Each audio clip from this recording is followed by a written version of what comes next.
Every year on May 9th, Russian streets explode into a grand display of tanks, marching soldiers and fireworks.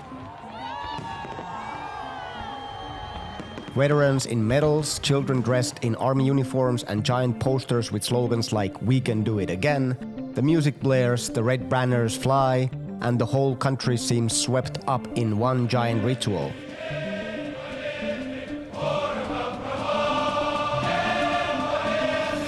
But look closer. Правда и справедливость на нашей стороне.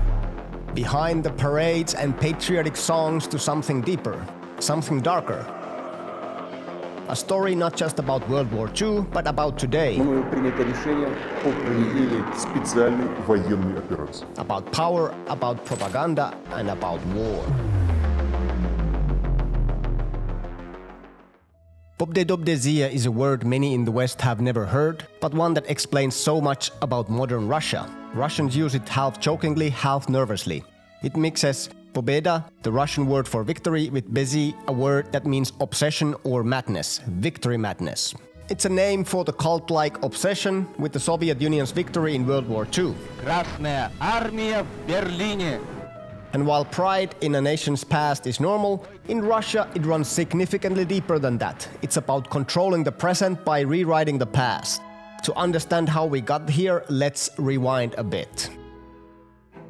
World War II, or as Russians call it, the Great Patriotic War, ended in 1945. The Soviet Union lost over 20 million people. Cities were destroyed, families wiped out. It was a brutal, terrible war. But it was also a war that ended with Soviet troops marching through Berlin, raising their flag over the Reichstag. Сегодня на нем развивается победное знамя советского оружия. For the Soviet leadership, this victory became a symbol of strength. And after the USSR collapsed in 1991, that symbol became even more important, because when a country loses its empire, its economy, and its pride, it clings to what's left. For Russia, that thing was victory in World War II. It became sacred, untouchable, and over the years it turned into a myth. One that would be used not just to remember the past, but to justify the future. Let's pause on the name itself, the Great Patriotic War. That's what Russians call their part of World War II.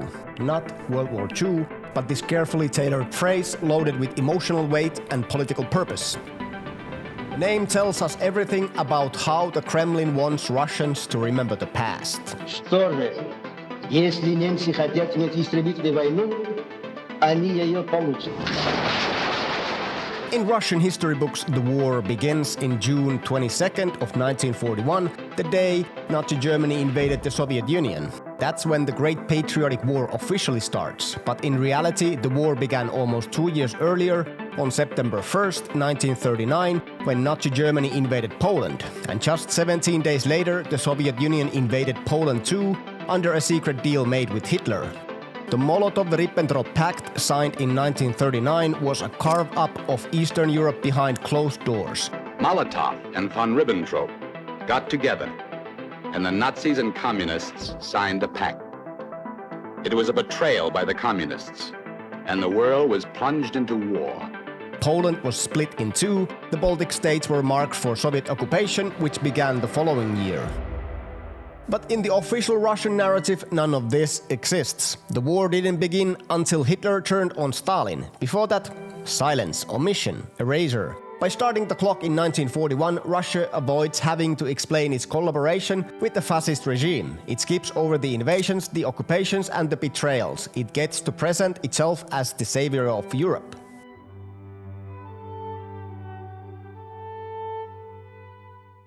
In Russia today, the clear winner of the Russian presidential election, Vladimir Putin, began to establish the Putin era.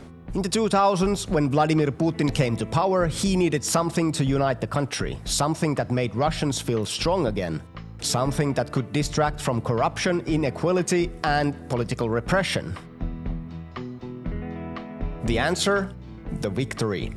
Слава нашей армии, армии-освободительницы! С праздником Победы! Ура!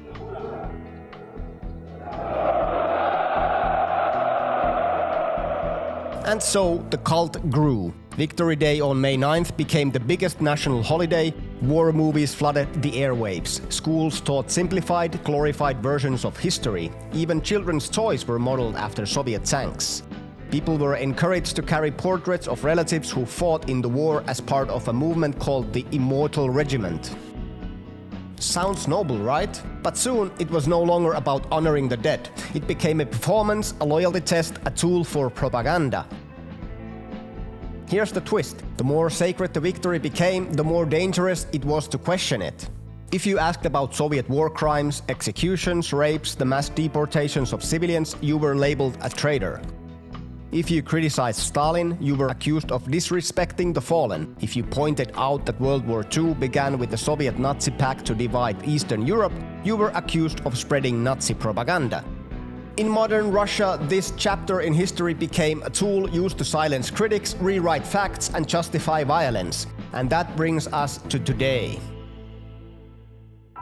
Russian troops moving swiftly to take control of military bases in Crimea. As many as 20,000 Russian soldiers have been on the move across Crimea in the past 24 hours. In 2014, when Russia annexed Crimea, state media framed it as saving the people from Nazis. In 2022, when Russian troops launched a full-scale invasion, the message was the same. Ukraine was a nest of neo-Nazis. Russia wasn't invading, but was fighting fascism. Сейчас показал, что мы не только с нациками, мы с бесами воюем. Ваша сатанинская нацистская власть. Just like in 1945. It's the core of the Bobedobesi system. If everything Russia does is a continuation of the Great Patriotic War, then nothing it does can be wrong. Every enemy is a Nazi, every war is righteous, every criticism is treason.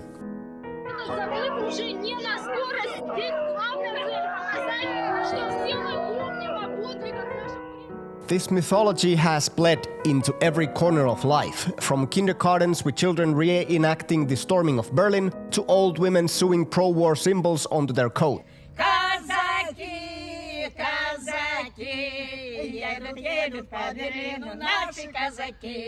And it doesn't stop at Russia's borders. In the Baltic states, we see another side of this story. After decades of the Soviet occupation, these countries regained independence in the early 1990s, but across their cities stood giant Soviet war memorials, tanks, soldiers, stars.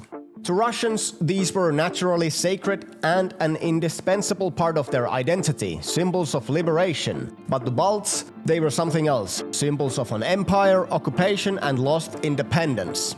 As the years went by, these monuments became flashpoints. Latvia moved some, Lithuania quietly removed others.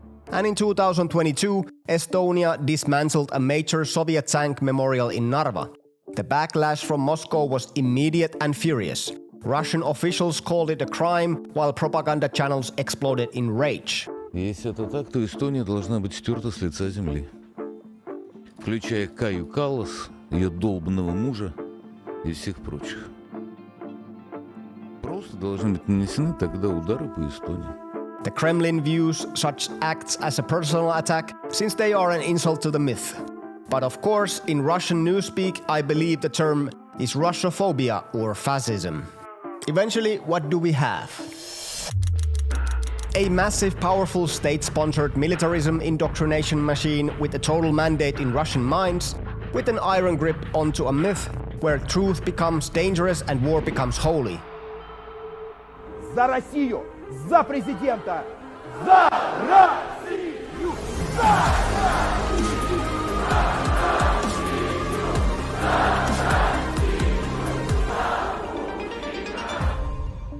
But myths have lifespans, and nations that Russia so desperately wants to erase have voices. Мы точно знаем, нам не нужна война, ни холодная, ни горячая, ни гибридная. Но если на нас будут наступать войска, если у нас попытаются отнять нашу страну, нашу свободу, наши жизни, жизни наших детей, мы будем защищаться. Не наступать, защищаться. Наступая, вы будете видеть наши лица. Не наши спины, наши лица. Any meaningful strategy towards Russia must begin by understanding how the past is manipulated to serve today's aggression. That means confronting false narratives head-on and amplifying the histories Moscow so desperately tries to erase. It means standing with nations like Ukraine, like the Baltic states, that refuse to have their memory dictated from Moscow.